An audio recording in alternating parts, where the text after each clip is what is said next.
salud. En este momento la mujer es el principal tema y es el tema central del eje de la atención materno-perinatal, lo cual no ocurría con las anteriores rutas y anteriores modelos de atención de salud. En las anteriores rutas y anteriores modelos de atención, el centro estaba en el sistema de salud, en los procesos, en la facturación, en el aseguramiento y en otros componentes que no eran necesariamente el ser humano. Cuando retomamos la vocación de ser médico en el ser humano y en la razón en particular de los ginecólogos y obstetras, es la familia gestante y la mujer embarazada, regresamos al origen de la vocación de todos nosotros cuando estudiamos medicina o escogimos la especialidad. Eso es tal vez el eje fundamental sobre el cual nos vamos a mover. Esta ruta integral para la atención materno-perinatal a la que vamos a hacer referencia parte de la resolución 3280 del 2 de agosto de 2018, por medio de la cual se adoptan los lineamientos técnicos y operativos para la ruta integral de atención para la promoción y mantenimiento de la salud y la ruta integral de atención en salud para la población materno-perinatal y se establecen las directrices para su operación. Es un documento del Ministerio de Salud que es de obligatorio cumplimiento para todos los prestadores de salud en Colombia a partir de febrero de 2019. Dio 6 meses de periodo de gracia para su aplicación obligatoria. Es un elemento que debemos conocer todos los médicos, todas las enfermeras y todos los que ejerzamos atención en salud en Colombia, porque debemos seguir estos lineamientos probablemente durante los siguientes 10, 15 o 20 años antes de que la norma sea sustituida. ¿Qué tiene de particular esta ruta? Esta ruta tiene de particular que tiene intervenciones colectivas como la información en salud, educación para la salud, conformación y fortalecimiento de redes familiares, comunitarias y sociales, y hace mucho énfasis en este tipo de intervención como parte de la atención. Los que somos clínicos, nosotros los que atendemos en los hospitales, en las clínicas, en los consultorios, estamos muy acostumbrados a las intervenciones colectivas. Sin embargo, las intervenciones colectivas son las que en general cambian la salud de un país. Las intervenciones individuales generan impactos individuales en la salud de un país. Las intervenciones colectivas cambian la salud pública de un país. Por eso es importante el indicador, cómo está la información y la educación de la comunidad en salud. Uno de los ejemplos más relevantes es que el nivel educativo per se, el solo nivel educativo de una persona influye su probabilidad de morir en un embarazo.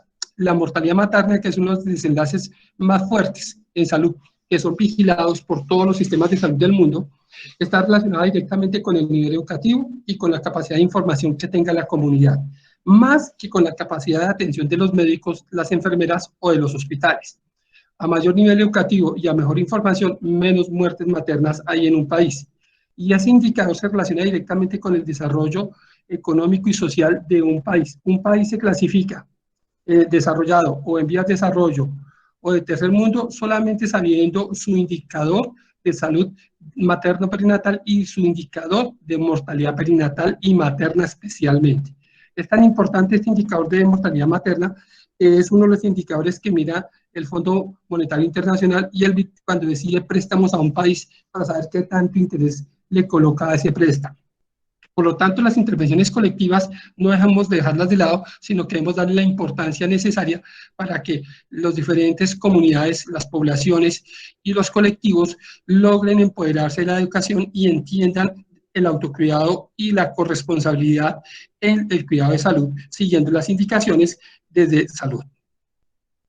Yéndonos un poco más a lo que estamos acostumbrados los clínicos y que vemos en los hospitales, que son las intervenciones individuales, la 3280 menciona estas intervenciones individuales que va a mencionar a continuación. En esta ruta comenzamos desde la atención para el cuidado preconcepcional, la atención del cuidado prenatal, la atención en salud bucal, toda la parte odontológica, la atención para la promoción de la alimentación y nutrición, la interrupción voluntaria del embarazo, el curso de preparación para la maternidad y la paternidad, la atención del parto, la atención del puerperio, la atención para el cuidado del recién nacido y la atención para el seguimiento del recién nacido.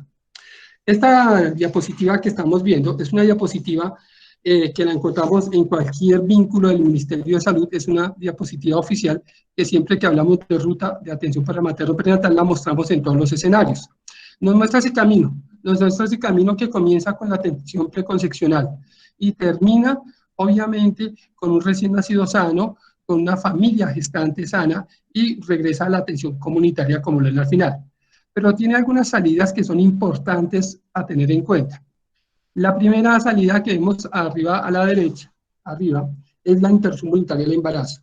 La interrupción voluntaria del embarazo es un elemento esencial en la garantía de los derechos de la mujer desde el 2006.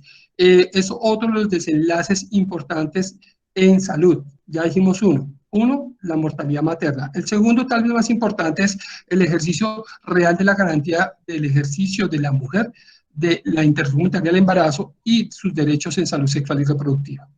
La IVE, desde 2006 hasta la fecha, ha venido creciendo enormemente y tiene las tres causales que veremos en otra charla, en otra conferencia más adelante, hablaremos de interrupción voluntaria del embarazo.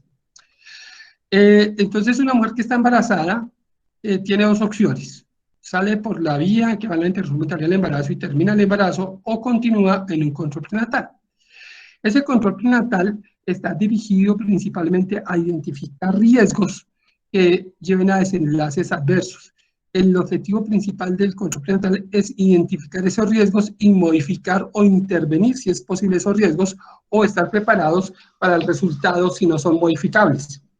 Posteriormente, pues la paciente va a un proceso de educación, que es básicamente lo que genera el curso de preparación para la maternidad, en el cual le damos una serie de conocimientos, elementos acerca de sus cambios del embarazo y cómo va a ser un parto, y que conozca los signos de alarma y reciba mucha información acerca de qué es el embarazo y qué esperamos que ocurra normalmente y qué esperamos que ocurra si hay alguna enfermedad o alguna alteración que modifique su embarazo, para que ella lo conozca de primera mano, y el objetivo de ese curso es que ella reciba toda la información que requiera para apropiarse del cuidado de su salud.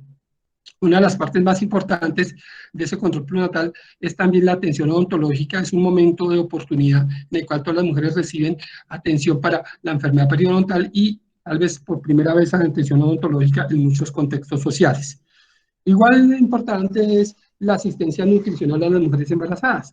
Nosotros queremos que los niños que nazcan de buen peso tienen mejores resultados, no solo en salud en el momento del nacer, sino a largo plazo.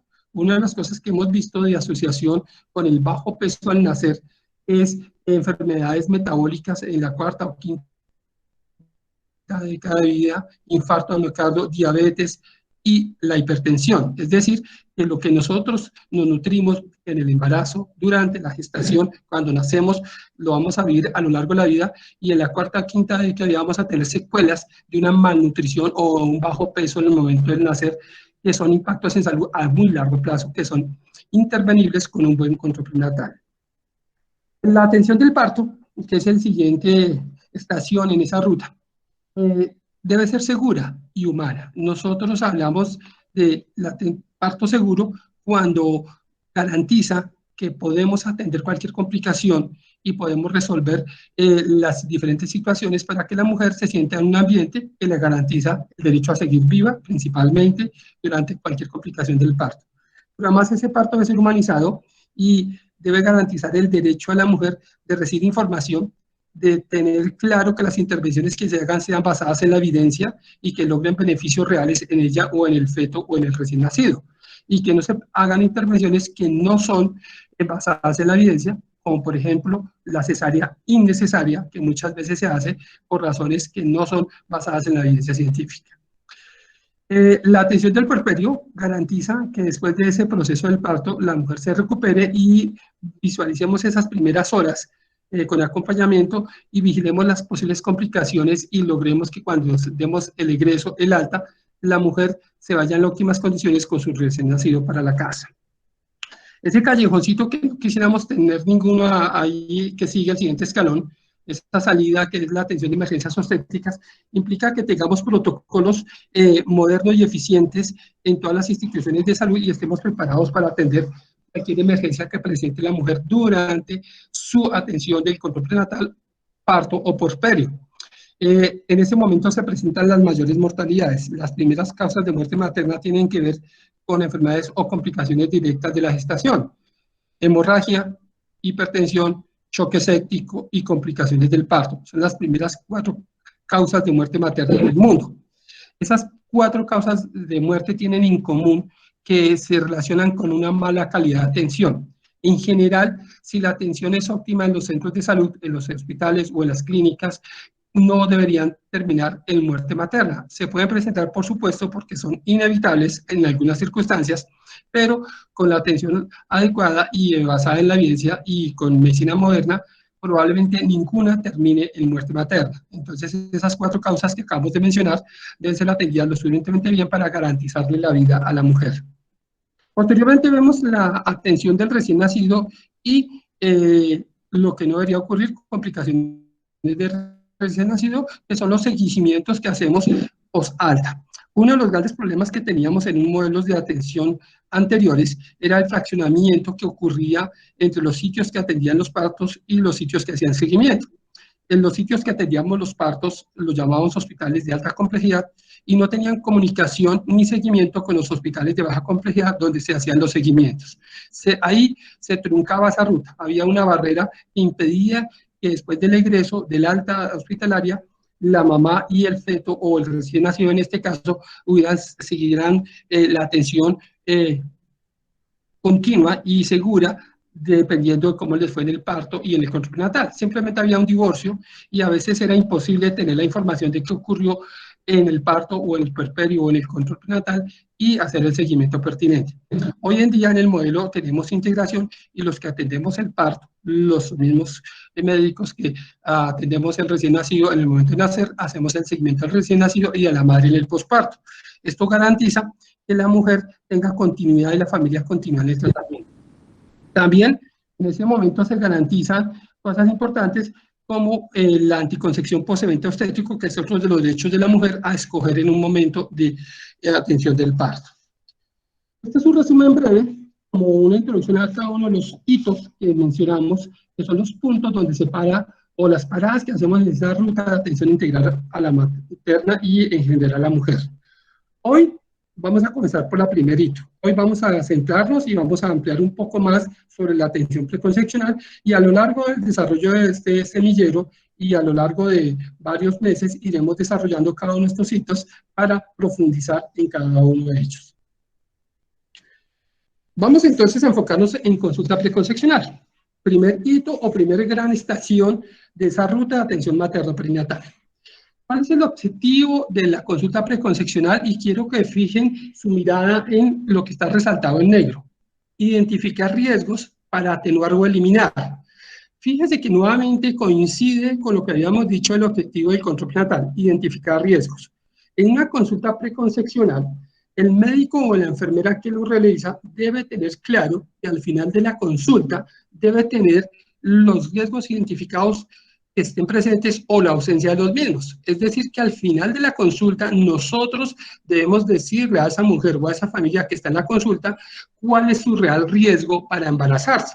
Debemos ser capaces de al terminar, al final, en la información que le vamos a dar, en la educación que le vamos a dar a la mujer, de decirle cuál es su riesgo específico, qué probabilidad hay de que le vaya bien o le vaya mal en un futuro embarazo. Ese es el objetivo de la consulta preconcepcional. Por supuesto, esto es en el reconocimiento del ejercicio de los derechos sexuales y reproductivos que llevan esos riesgos inherentes, pero que son de la mujer, esa autonomía de esa familia o de esa mujer tomar la decisión del embarazo. Es importante recordar esto, nosotros identificamos los riesgos, le informamos, le explicamos en qué consiste cada uno de esos riesgos biológicos, psicosociales, y cómo sería el tratamiento en cada uno de ellos, y la que siempre va a tomar la decisión de embarazarse o no es la mujer, conociendo el riesgo al que se expone y sabiendo las posibilidades de diagnóstico o tratamiento que existan para cada uno de esos riesgos. Importantísimo que la consulta preconcepcional puede ser realizada por un profesional en medicina, en enfermería o un especialista. No necesariamente tiene que hacerla un ginecólogo o un especialista de medicina materno-fetal. Esto es algo que debemos entender todos los que nos graduamos como médicos, porque muchas veces tiene el concepto que tiene que ser un ginecólogo el que explique finalmente la consulta preconcepcional. Definitivamente esto no es así y se ha probado en todo el mundo que un médico o una enfermera bien entrenados, o sea, que hayan hecho muy bien su pregrado y se hayan graduado, es decir, que estén certificados por una universidad, son competentes para hacer una consulta preconcepcional e identificar estos riesgos. No es necesario remitir una mujer a un especialista en ginecología obstetricia o en materno-fetal para una consulta preconcepcional. ¿Por qué es esto? Porque básicamente la consulta preconcepcional es básicamente una historia clínica. Entonces, la consulta preconcepcional tiene un componente que es la anamnesis, que es la historia clínica que hacemos todos nosotros, y el examen físico, que es el examen físico que hacemos todos nosotros. En ese anamnesis hacemos lo que hacemos siempre, una indagación de antecedentes, de revisión por sistemas, de enfermedad actual, de motivo de consulta, y en el examen físico hacemos un examen físico sistémico en el cual encontremos las alteraciones que son evidentes para cualquier médico que esté formado como médico o para cualquier enfermera. Al final de esa consulta preconcepcional evaluamos el riesgo, insisto mucho en esa palabra, en el riesgo, y siempre debemos acompañar esa consulta preconcepcional de una asesoría y provisión de un método anticonceptivo de acuerdo con los criterios de elegibilidad y el deseo de la mujer. ¿Por qué debemos siempre asesorar provisión de métodos anticonceptivos? Porque así la mujer sea de muy bajo riesgo, nosotros vamos a hacer unos exámenes que más adelante les voy a mostrar y le vamos a dar además unos medicamentos que queremos hacerlos unos meses antes de que se embarace. Nosotros queremos tener un espacio de tiempo desde la decisión de embarazarse hasta el momento mismo del embarazo para tener 3 o 4 acciones que generan impacto y disminuyen cosas tan importantes como las malformaciones fetales. Y eso toda familia y toda mujer entiende que cuando le decimos que tenemos una estrategia para disminuir la posibilidad de malformaciones fetales, es una oportunidad de oro que debemos tener. Y eso implica tener unos meses de tiempo antes de que se embarace. Entonces, lo ideal es que la mujer, así esté en condiciones óptimas de embarazo, espere unos meses antes de embarazarse para hacer las intervenciones que más adelante les voy a mencionar. Ya les había dicho, esta consulta inicial es básicamente la anamnesis de un examen físico. No es nada diferente a una consulta común y corriente. Me llama mucho la atención cuando estoy en diferentes escenarios que los médicos y enfermeras creen que consulta preconcepcional es una consulta diferente a la habitual, que tiene que tener un logo especial o un consultor especial. No, una consulta preconcepcional es simplemente una historia clínica en la cual el motivo de consulta es que desea embarazo o está buscando embarazo, no más.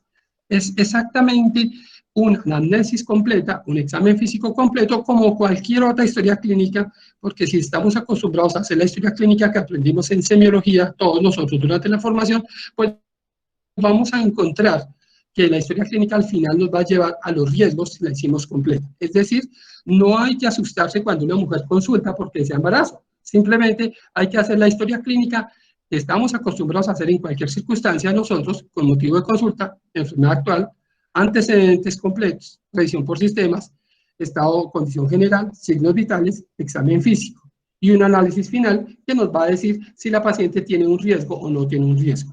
Es mucho más sencillo lo que creemos siguiendo unas cortas pautas que también voy a decir más adelante. En general, les voy contando, una mujer que cuando terminamos de hacerle una consulta, una historia clínica, porque consultó porque deseaba o buscaba embarazo, y encontramos que no tiene ningún antecedente patológico, que no tiene ningún hallazgo de alteración en revisión por sistemas, y que el examen físico está dentro de límites normales, pues es de bajo riesgo y se puede embarazar. Esa es la premisa, muy sencilla. Por el contrario, si tenemos una mujer que consulta porque busca embarazo o desea embarazo, pero encontramos dentro de sus antecedentes médicos, quirúrgicos, patológicos, transfusionales, enfermedades o alteraciones, cualquiera que sea, o en el examen físico encontramos alteraciones, ya sean los signos vitales o en la auscultación cardiopulmonar, por ejemplo, pues es una mujer que va a tener riesgo. ¿El riesgo cuál va a ser? Específicamente ese hallazgo en los antecedentes, en la revisión por sistema o en el examen físico que encontramos. Entonces, si encontramos hipertensión, pues el riesgo va a ser hipertensión. Si encontramos un soplo cardíaco, pues el riesgo va a ser una cardiopatía. Si nos dice que ha sufrido múltiples cirugías, pues el riesgo es adherencias y las complicaciones inherentes a tener múltiples cirugías abdominales. Si la mujer nos dice en la historia clínica que ha tenido múltiples pérdidas o múltiples abortos, pues el riesgo va a ser el de múltiples pérdidas o múltiples abortos. Por eso, cuando hablamos de consulta preconcepcional, es imposible abordar todas y cada una de las problemáticas. Mencionamos algunas, tal vez las más frecuentes, pero hay unas inusuales. Por ejemplo, una mujer que tenga un lupus. No es frecuente que consulte por motivo de consulta, quiero embarazarme, pero si lo consulta, el riesgo específico va a ser lupus. Entonces, la historia clínica es muy sencilla. La misma de siempre. Si no encontramos ningún antecedente, ningún hallazgo en el examen físico y ningún hallazgo en la presión por sistema, pues es una mujer de bajo riesgo y se puede embarazar. Si encontramos cualquier patología, cualquier alteración en el examen físico, debemos intervenirlo, llegar a un diagnóstico claro de qué enfermedad es la que realmente tiene la mujer de base y intervenirla, modificarla para que esté en las mejores condiciones en el momento del embarazo. Hay unas enfermedades que son asintomáticas, pero que sí afectan los embarazos. Es decir, que una mujer en edad reproductiva normal no tiene ningún síntoma, no siente absolutamente nada, pero que puede tener una enfermedad que afecte el embarazo y el desarrollo de un futuro embarazo. Entonces, para eso son estos exámenes, para buscar esas enfermedades subrepticias o asintomáticas o situaciones clínicas asintomáticas que ponen en riesgo una mujer cuando se embaraza.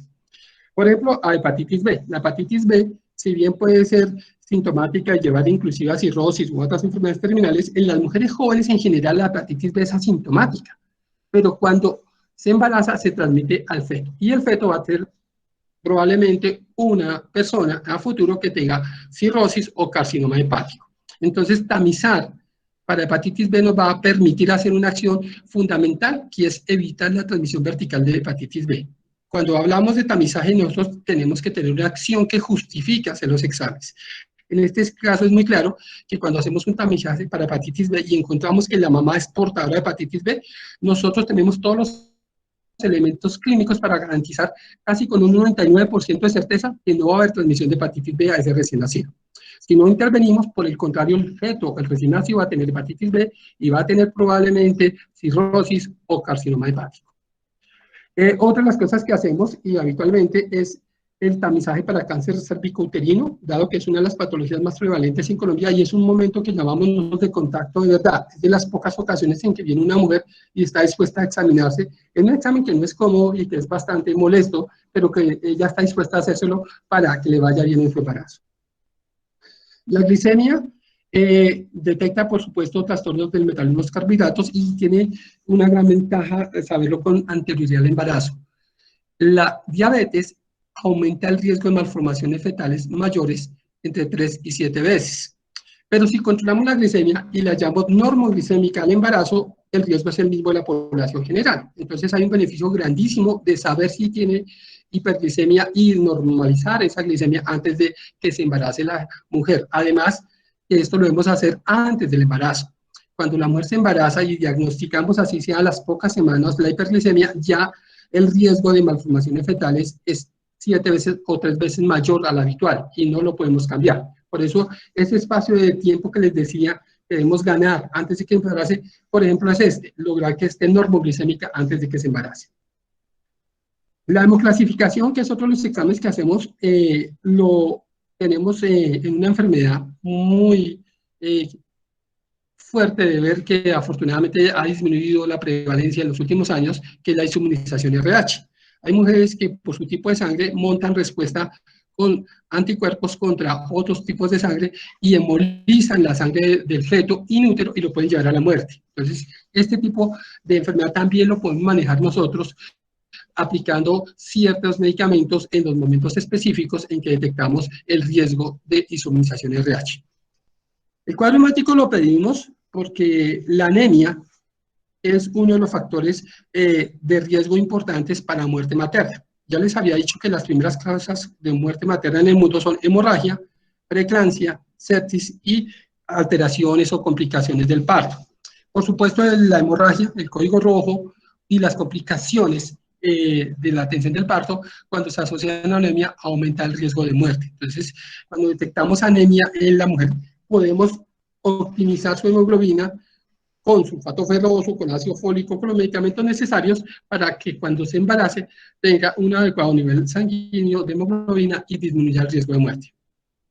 En algunas zonas de nuestro país Los hemoparásitos pues son prevalentes, tal vez la mayor parte de Colombia esté con hemoparásitos. En Bogotá, que estamos haciendo nosotros en este momento, no es necesario hacer tamizaje para hemoparásitos, pero casi en el resto de Colombia sí es necesario hacer tamizaje para malaria, porque es muy prevalente y es una de esas secuelas del desarrollo que no hemos podido abandonar. Las siguientes, IgG, toxoplasma, rubéola, varicela, hacen parte de lo que llamamos complejo TORCH. Son enfermedades que la madre puede padecer asintomáticas, nunca se va a dar cuenta que las tiene jamás, puede dar ningún síntoma, solamente son sintomáticas en mujeres que están inmunodeprimidas, el toxoplasma y la rubéola. La varicela sí da síntomas, pero la toxoplasma y la rubéola no, y hace que las mujeres tengan la enfermedad sin darse cuenta. Pero que si el embarazo se produce en un momento reciente con respecto a la infección por rubéola o toxoplasmosis, el feto va a tener malformaciones muy severas o la muerte. Cuando hablamos de malformaciones severas, hablamos de malformaciones neurológicas, de hidrocefalia, ceguera, sordera, de cardiopatías severas de muerte, con rubéola y con toxoplasma. Entonces son dos enfermedades que comparten en común eso, son asintomáticas, solamente se vuelven sintomáticas en adultos que tengan inmunosupresión, que tengan alguna causa de inmunosupresión, ya sea VIH, usen corticoides o tengan otra causa de inmunosupresión, pero que si coinciden con el embarazo, las infecciones son recientes, pues las secuelas sobre el recién nacido son nefastas. La varicela, afortunadamente, pues es una enfermedad que es más sintomática, usualmente da una sola vez en la vida y deja inmunidad para el resto de la vida, pero muchas personas no conocen esos antecedentes. La prueba treponémica rápida para el tamizaje de sífilis, que es una problemática regional de Colombia. Colombia es uno de los países que tiene la tasa más alta de sífilis congénita en el mundo, pues es una, como yo siempre lo digo, es una vergüenza internacional, dado que la sífilis es una enfermedad de transmisión sexual que se trata muy fácilmente con penicilina benzatínica. Y la diferencia es enorme cuando nosotros lo tratamos y el feto nace sano a cuando nace con sífilis congénita. Un feto con sífilis congénita tiene patosplenomegalia, puede tener secuelas a largo plazo e inclusive se asocia con mortinatos. Entonces es una diferencia gigantesca cuando el tratamiento es muy sencillo, con una simple inyección estamos salvando la vida de un nuevo ser humano. Entonces vale la pena hacer este tamizaje. El urocultivo lo hacemos porque la infección más asociada al embarazo es la infección de vías urinarias, pero además esa infección de vías urinarias se asocia con parto prematuro, con los bajos pesos al nacer y parto prematuro. Y además la infección urinaria es la primera causa de ingreso de mujeres embarazadas a cuidados intensivos. Entonces es una de las intervenciones que hacemos siempre en mujeres en el estado preconcepcional y en el embarazo. Finalmente, el tamizaje de VIH, que es una enfermedad que es una enfermedad de transmisión sexual un poco más moderna que la sífilis, pero que cuando yo les digo simplemente lo siguiente, cuando hacemos las cosas bien, hacemos el tamizaje, el manejo durante el embarazo y en el parto adecuado, la transmisión vertical hacia el recién nacido es prácticamente cero. Pero cuando no hacemos las cosas bien, la transmisión vertical está entre el 30 y el 40%. Y yo solamente les dejo la siguiente pregunta. Si nosotros hacemos las cosas bien y garantizamos que un recién nacido, casi con una certeza de cero, va a tener transmisión vertical, pues no hay dudas que debemos hacerlo así. No hacerlo bien implica que uno de cada 2 niños nace con VIH-Sida. Y la diferencia entre nacer con SIDA y nacer sano, pues es absoluta. Es un compromiso de todos nosotros que nunca se nos omita uno de los pasos para el diagnóstico y manejo adecuado del VIH durante el embarazo o antes. Por lo tanto, hacer tamizaje de VIH es el primer paso. Entonces, en la consulta preconcepcional hay que hacer el tamizaje de VIH. Puede que se nos olvide cuáles son las intervenciones que vamos a ver más adelante cuando hablemos de temas específicos o del alto riesgo. No lo sabemos, no nos acordamos, no importa. Si usted hace el tamizaje y detecta que esa mujer tiene un VIH o porta un VIH o tiene SIDA, en ese momento salva la vida, porque aunque no se acuerde de los siguientes pasos de cuáles son los retrovirales, cuál es la cascada diagnóstica, cuál es la carga viral, etcétera, etcétera. Si se le olvida eso, pero se encontró en su tamizaje, tiene un VIH positivo, seguro que usted como médico o como enfermera va a ser responsable o de leer o enviarlo o llamar a un médico que le ayude a manejar adecuadamente y evitar la transmisión vertical de VIH. Pero el paso principal es solicitar el tamizaje, que es lo que vamos a hacer en la consulta. Como ven, todos los exámenes son sencillos, son exámenes que manejamos todos los días, pero que tienen un impacto grande en un futuro embarazo. En esa consulta preconcepcional, pues estas son algunas de las cosas que podemos encontrarnos.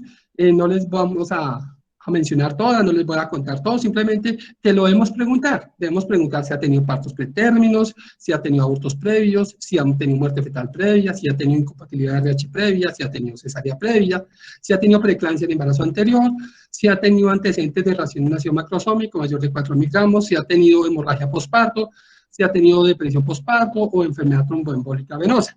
Todo esto hace parte de una historia clínica, yo lo pongo como ejemplo, pero hace parte de una historia clínica bien hecha. Esto no es diferente a hacer una historia clínica en la cual usted pregunte los antecedentes médicos, quirúrgicos, patológicos, transfusionales, para saber si realmente tiene algún riesgo esta mujer. Simplemente resalto estos porque cada uno de estos pues tiene un manejo específico en obstetricia. Solamente voy a hablar de cesárea previa. Les voy a decir que la cesárea previa, una única cesárea previa, no aumenta el riesgo de un nuevo embarazo. En general, nosotros cuando le decimos a una mujer que tiene cesárea previa, le decimos que su embarazo puede ser totalmente normal y su parto puede ser normal. Uno de los grandes, objetivos de nosotros en este momento es disminuir la tasa de cesáreas innecesarias. Recuerden que cuando hablamos de la ruta les mencioné que el parto humanizado implicaba hacer intervenciones basadas en la evidencia y no hacer intervenciones innecesarias. Tal vez la intervención que con más frecuencia hacemos a veces innecesarias, por ejemplo, la cesárea repetida por cesárea previa.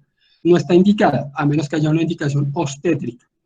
Si el embarazo cursa normalmente y llega a un trabajo de parto normal, pues su parto puede ser vaginal normal y no ser intervenido por cesárea nuevamente. Entonces, solamente quiero que recuerden eso de todas estas patologías que estoy mencionando. Debemos dar en esa consulta preconcepcional información acerca de los derechos reproductivos y sexuales, evidentemente, explicarle a la mujer que esos derechos son suyos, que ella puede espaciar sus hijos, tiene el derecho a escoger un método anticonceptivo, que tiene el derecho a recibir información acerca de su sexualidad durante el embarazo y en el puerperio, que tiene derecho libre y autónomo a tomar decisiones. Debemos darle información sobre nutrición, vacunación, sobre el control prenatal que se debería someter desde el primer trimestre del embarazo, lo más temprano posible, si llega a quedar embarazada, sobre los riesgos que existen, las complicaciones de todo embarazo y que son inherentes a todos los embarazos. Entonces, aunque se embarace con un bajo riesgo o con una enfermedad controlada, ella debe conocer que hay complicaciones como las que mencionamos, la preeclampsia, la infección, las alteraciones distóxicas o alteraciones del trabajo del parto o del parto, que ella las debe conocer para que se puedan presentar en cualquier situación. Debemos informarle, así el embarazo sea deseado, planeado, porque estamos en una consulta preconcepcional, que existen las 3 causales de interrupción voluntaria del embarazo, para que ella, si está en alguna de esas causales, en el momento del embarazo, pueda optar por interrumpir el embarazo y disminuir el riesgo de muerte por un aborto inseguro. Entonces, aunque sea una consulta preconcepcional y esté buscando un embarazo, debe conocer, en algunas circunstancias, cuando tenga riesgo en su vida o en su salud, cuando el feto tenga una malformación incompatible con la vida o cuando sea producto de un abuso o una violación, puede interrumpir el embarazo en Colombia. ¿Qué vamos a hacer de intervenciones? Toda mujer que busque embarazo se beneficia de estas intervenciones. El ácido fólico, 0,4 miligramos día, dice la norma. Sin embargo, en Colombia, pues no existen presentaciones de 0,4 miligramos, sino presentaciones de 1 miligramo día. El ácido fólico, cuando se usa desde 3 meses antes del embarazo, desde la fecundación, disminuye el riesgo de malformaciones fetales en un 50%. Es decir, tomar ácido fólico, 0,4 miligramos, o en Colombia, 1 miligramo día, para ponerlo claro. Ácido fólico, 1 miligramo día, todos los días, 3 meses antes de la fecundación del embarazo, disminuye el riesgo de malformaciones fetales.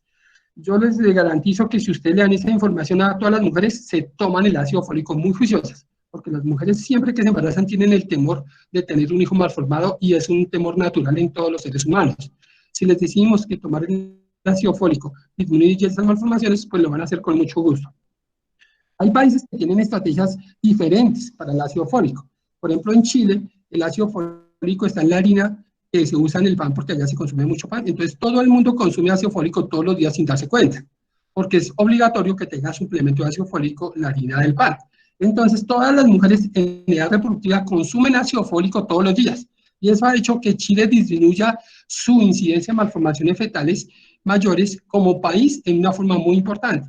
En Colombia esto no se ha hecho como estrategia poblacional, mire, esto es una estrategia poblacional, no individual, sino solamente individual, y no hemos logrado tener ese mismo impacto en la reducción de malformaciones fetales mayores.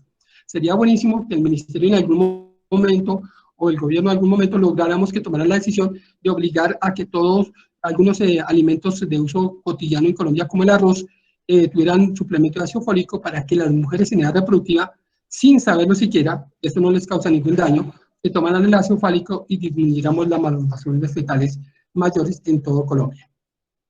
La aspirina 100 miligramos la traigo acá porque es un medicamento que ha venido ganando importancia cada vez más. La hemos tenido como profilaxis de la preeclampsia en mujeres con factores de riesgo específicos.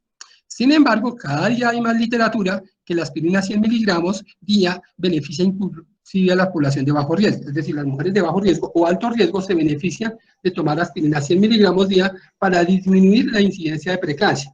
Pero ya hay unos trabajos que también hablan que el uso de la aspirina 100 miligramos día disminuye el riesgo de parto pretérmino, si se inicia desde la semana 6 u 8. Antes, hace unos años hablamos que se iniciaba en semanas 12 o 14, pero la literatura cada vez apunta más a que la aspirina, el ácido acetilsalicílico 100 miligramos día, se use desde edades muy tempranas, probablemente desde el mismo embarazo o desde antes, para mejorar, disminuir el riesgo de preeclampsia, parto pretérmino y otros desenlaces como RCI y óbito. Entonces, lo pongo en rojo porque si bien en este momento la recomendación sigue siendo para población de alto riesgo y a partir de semana 12, ya hay muchos estudios que comienzan a mostrar que hay beneficios de usarlo desde antes y en población de bajo riesgo. Probablemente en los siguientes meses o años va a haber la evidencia suficiente para que se vuelva recomendación universal dar aspirina 100 miligramos en las mujeres que decidan embarazarse. Una vez hacemos esa consulta, pues vamos a tener unas enfermedades que sí requieren que el especialista intervenga para controlarlas. Aquí están algunas de ellas. En general, cualquier enfermedad grave requiere que el especialista maneje y normalice la situación de salud antes de que se embarace. La diabetes, la enfermedad tiroidea, la epilepsia, estas son algunas de las más prevalentes. Estas enfermedades las resalto porque algunas de ellas tienen riesgo de muerte materna. Entonces deben ir muy bien controladas para que la mujer en óptimas condiciones se pueda embarazar.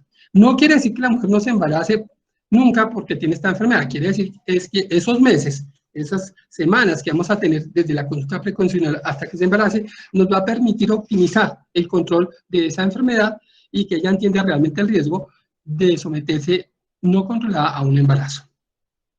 Finalmente, esta frase es muy importante. Toda mujer que llega a cualquier servicio por cualquier causa debe indagar sobre su intención reproductiva en relación con su proyecto de vida.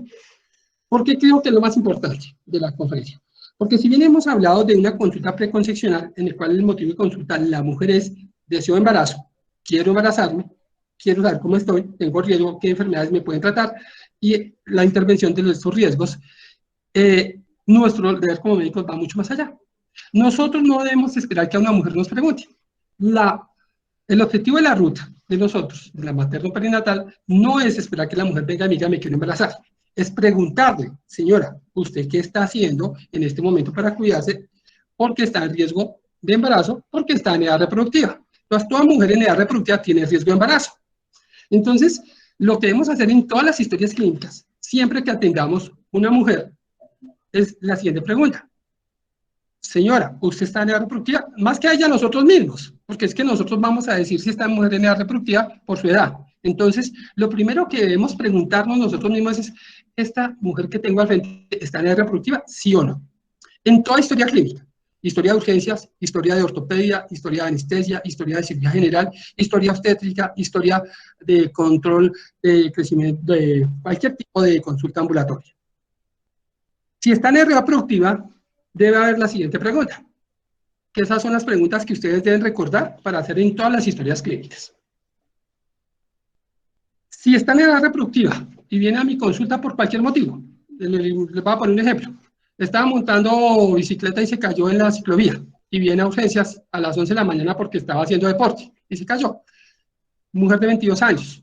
Le debo preguntar, ¿está en edad reproductiva? Claro que está en edad reproductiva. Entonces la siguiente pregunta es, señora, ¿usted sospecha que está embarazada o sabe si está embarazada. ¿Por qué va a hacer esa pregunta? Porque si se cayó y, por ejemplo, tuvo un trauma en la rodilla, para tomarle una radiografía, debo saber si está embarazada o no, porque está restringida en algunas circunstancias la toma de radiografías. Entonces, solamente, aunque el motivo de consulta haya sido un trauma, y sea una mujer que no tiene nada que ver con ese motivo de consulta de ese embarazo, yo como médico debo indagar su riesgo reproductivo y le debo preguntar si está embarazada o sabe si está embarazada. Si la respuesta es sí, pues la conducta es muy sencilla.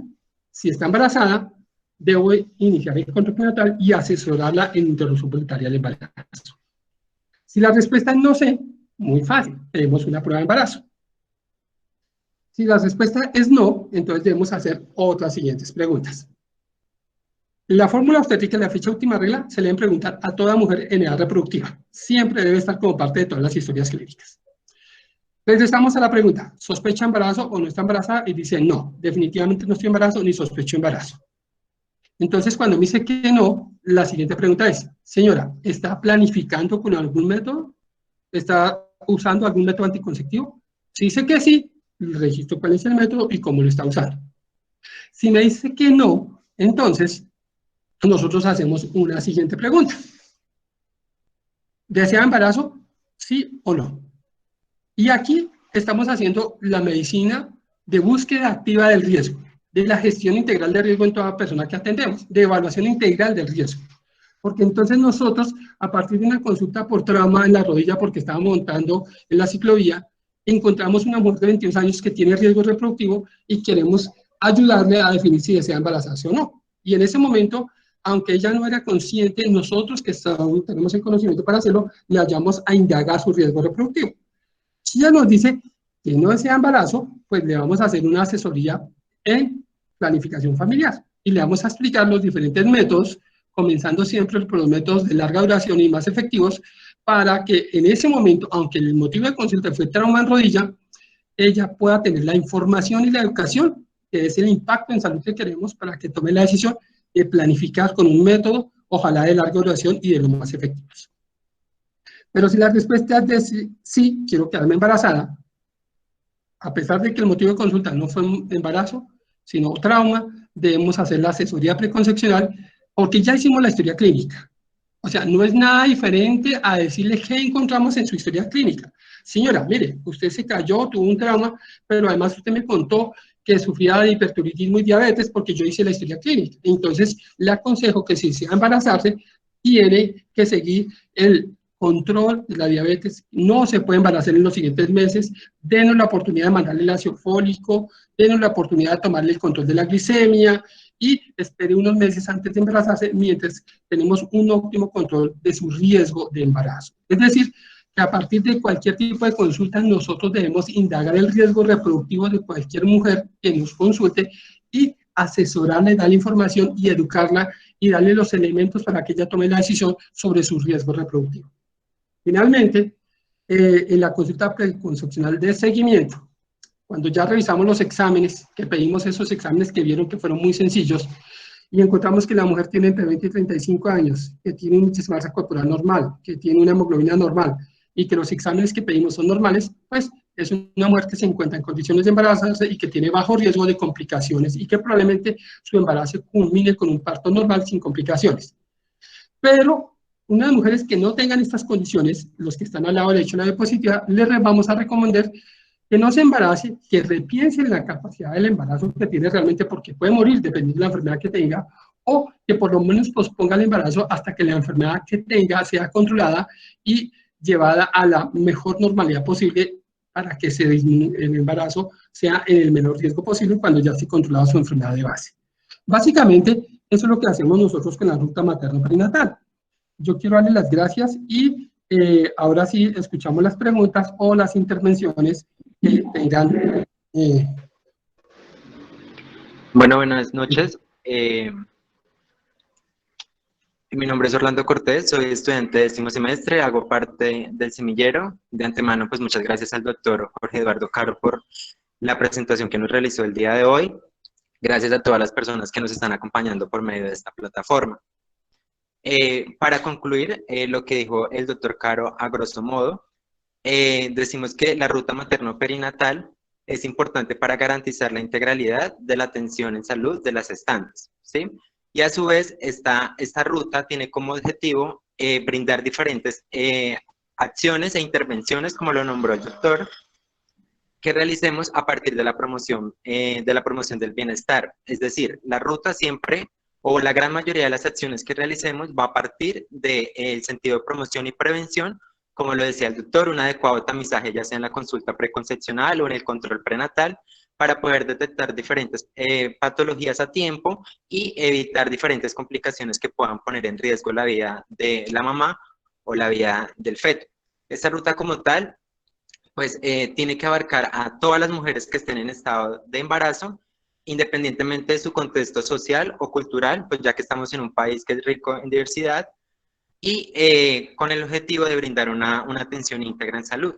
Entonces, muchas gracias. Ahorita los dejamos con mi compañera Daniela para la sesión de preguntas.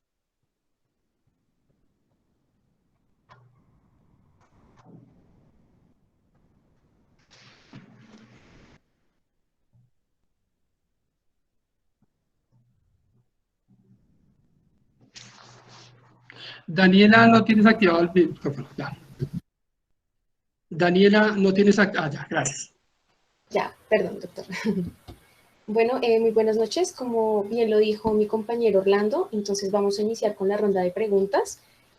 Tenemos varias, muchas de ellas realizadas por compañeros nuestros, estudiantes de medicina de la universidad. Vamos a dar inicio a las preguntas. Entonces nos pregunta María Camila Hasbun Jiménez. Doctor, ¿cómo sería el manejo de una trombosis venosa profunda en una mujer embarazada? Bueno, mira, vamos a preguntar, no tiene que ver con el tema, pero no importa, tranquilos, vamos a contestar la pregunta de la trombosis venosa profunda. El embarazo en general es un factor de riesgo procoagulante. Una mujer embarazada tiene mayor tendencia a hacer trombosis venosa profunda y tromboembolismo pulmonar que las mujeres no embarazadas. Aumentan los factores de coagulación y aumenta el éstasis venoso y eso facilita esos fenómenos tromboembólicos. La trombosis venosa profunda y el TEP, nosotros el tromboembolismo pulmonar lo manejamos con anticoagulación plena, con heparinas de bajo peso molecular durante todo el embarazo y hasta 6 meses o 6 semanas postparto, dependiendo la severidad de la enfermedad. Es una de las enfermedades que el año pasado la primera causa de muerte materna en Bogotá fue el tromboembolismo pulmonar, es decir, que los fenómenos tromboembólicos son extremadamente importantes de detectar en el embarazo y de hecho cuando hablemos en algún momento de control prenatal les vamos a contar unas tablas que manejamos para identificar el riesgo de enfermedad tromboembólica en el embarazo, dado que dependiendo de los antecedentes podemos hacer tromboprofilaxis con anticoagulación con heparinas de bajo peso molecular durante todo el embarazo o durante ciertos periodos del embarazo, porque son enfermedades bastante prevalentes durante el embarazo.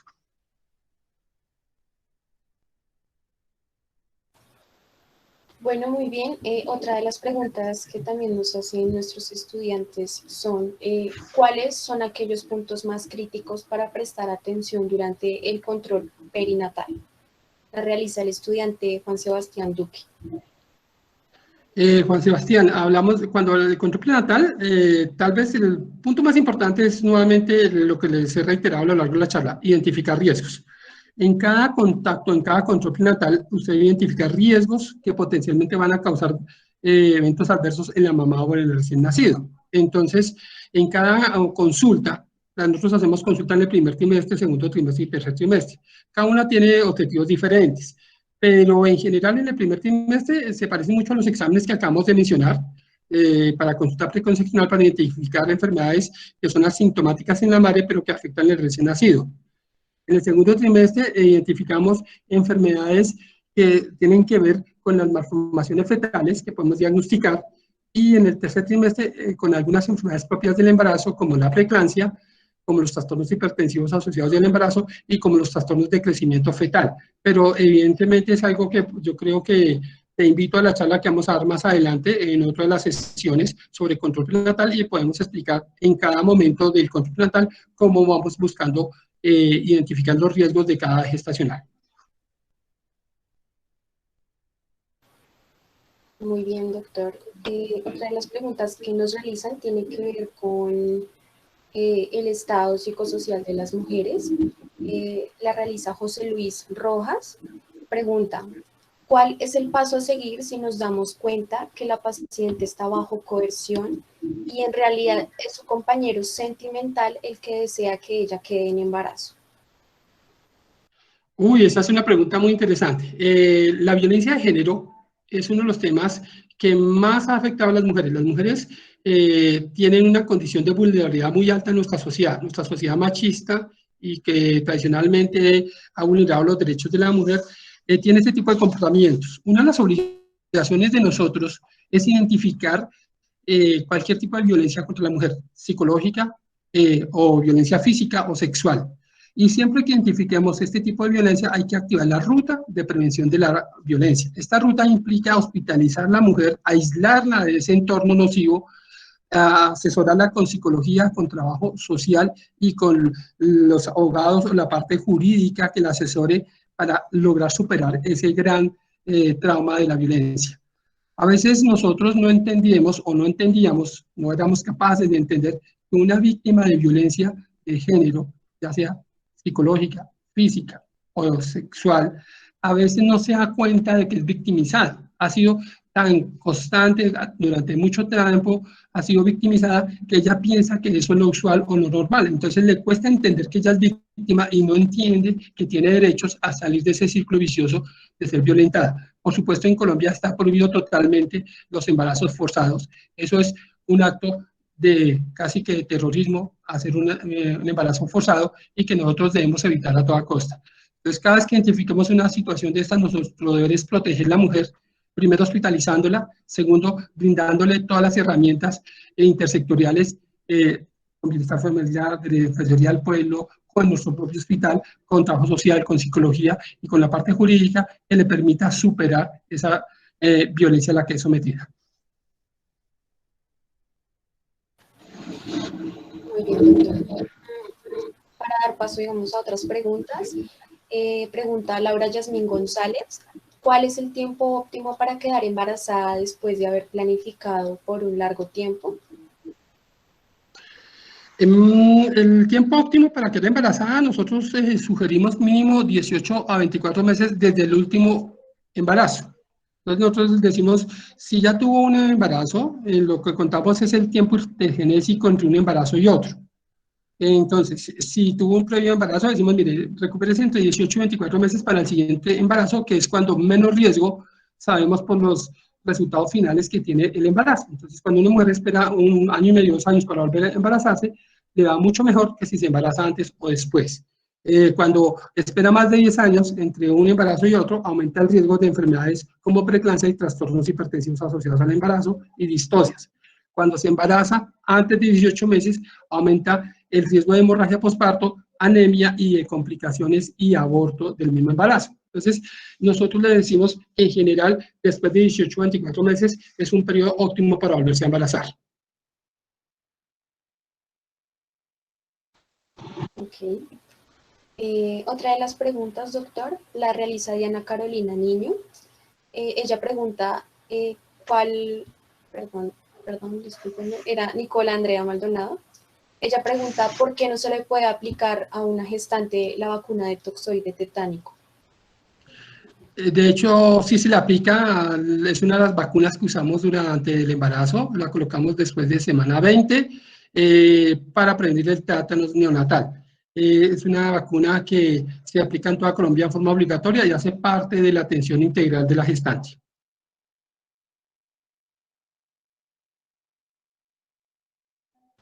Muy bien, doctor. Nos realizan otra pregunta. La realiza Andrea Carolina Jerez y pregunta, ¿puede una mujer tener hijos cuando desde que se desarrolló le detectaron ovario poliquístico?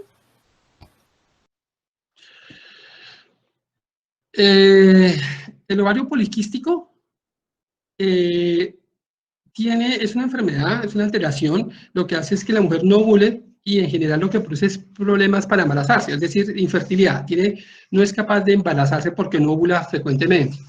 Entonces, cuando nos tratamos de los ovarios poliquísticos, tenemos varios medicamentos y estrategias. Les voy a contar la más sencilla, bajar de peso. Cuando se baja de peso, en general mejora mucho el síndrome de ovarios poliquísticos y las mujeres comienzan a ovular regularmente.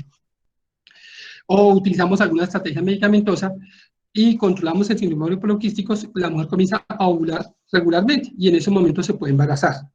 Y en eso es, digamos, el enfoque del síndrome de ovarios poliquísticos, más que a cualquier otra cosa, está enfocado si la mujer desea embarazo, a regularizar el ciclo para que ovule regularmente y se pueda embarazar. O a la mujer que no desea embarazo, mejorar su ritmo, su fecha óptima, su ciclicidad y evitar el embarazo. O sea, el manejo es diferente en la mujer que desea embarazo a la que no desea embarazo. La que desea embarazarse, lo que logramos es que ovule regularmente para que se embarace, pero una vez se embarace, los riesgos son bajos. Tal vez hay una asociación en algunos artículos con aumento del riesgo de aborto, pero no está muy bien documentada como riesgo secundario al síndrome de ovarios poliquísticos. Muy bien, doctor. Hay una pregunta en común en dos personas. Quieren saber en qué momento del control o de la atención preconcepcional se debe realizar el tamizaje para VIH. El tamizaje para VIH debe idealmente hacerse preconcepcionalmente, es decir, antes del embarazo.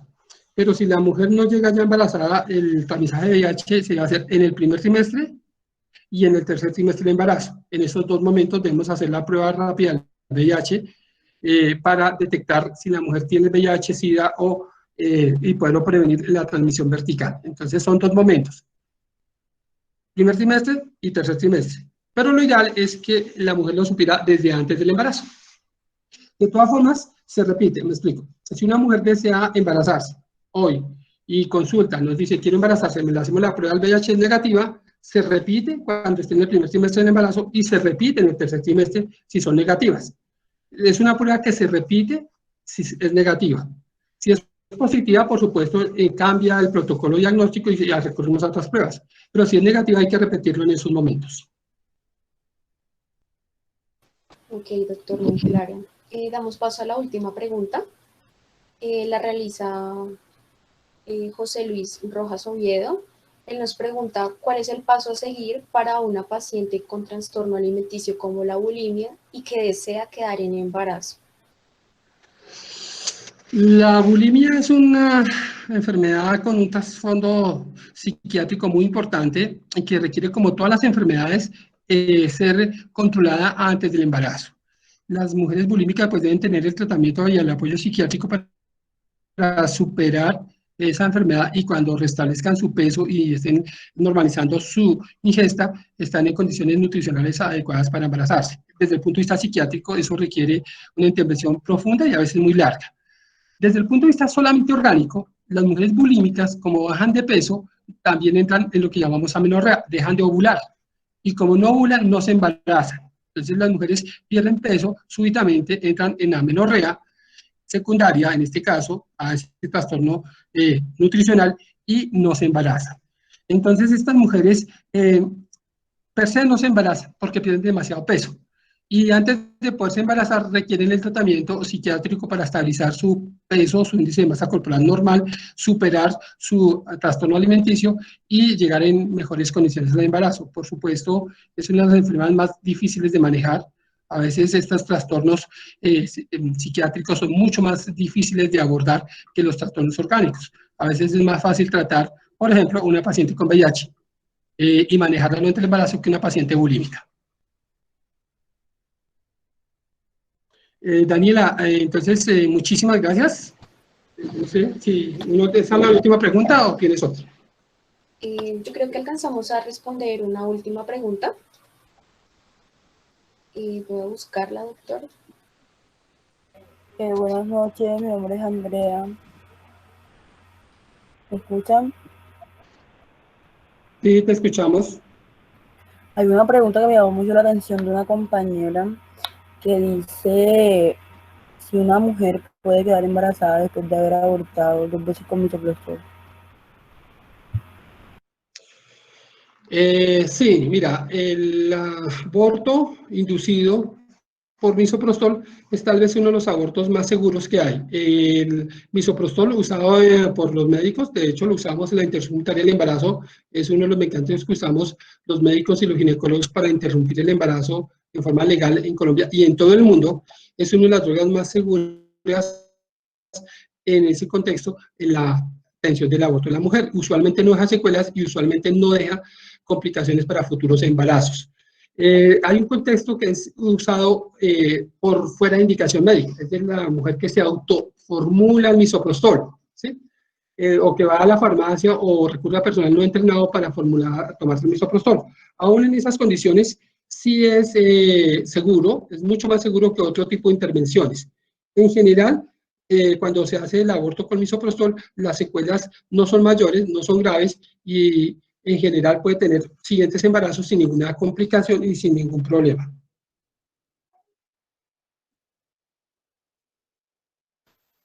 Bueno, muy bien, creo que damos por terminada esta charla. Queremos agradecerles a todos ustedes por la asistencia, por atender a esta convocatoria. De verdad les estamos muy agradecidos y les pedimos de nuevo disculpas por algunos de los errores que tuvimos para poder llevar a cabo la transmisión en vivo a través del canal de YouTube. No olviden seguirnos en nuestras redes sociales, en Instagram como mape-uan, en YouTube mape-uan también, para que estén pendientes de todas las actividades que vayamos a realizar de aquí en adelante. Muchas gracias al doctor Jorge Eduardo Caro por su tiempo y por esta gran charla. Fue una charla muy educativa y nos puede ayudar a todos, a nosotros como futuros médicos generales y en general para la población gestante que requiere atención oportuna. Muchas gracias a todos, espero que tengan una buena noche y al doctor Caro también, muchas gracias. Gracias, Daniela, y gracias a los estudiantes del semillero, los felicito, muy buena organización. Los problemas técnicos pues ocurren siempre, no se preocupen, nos ocurren a todos, y muchísimas gracias a todos los participantes. Muy amables. Que tengan buena noche.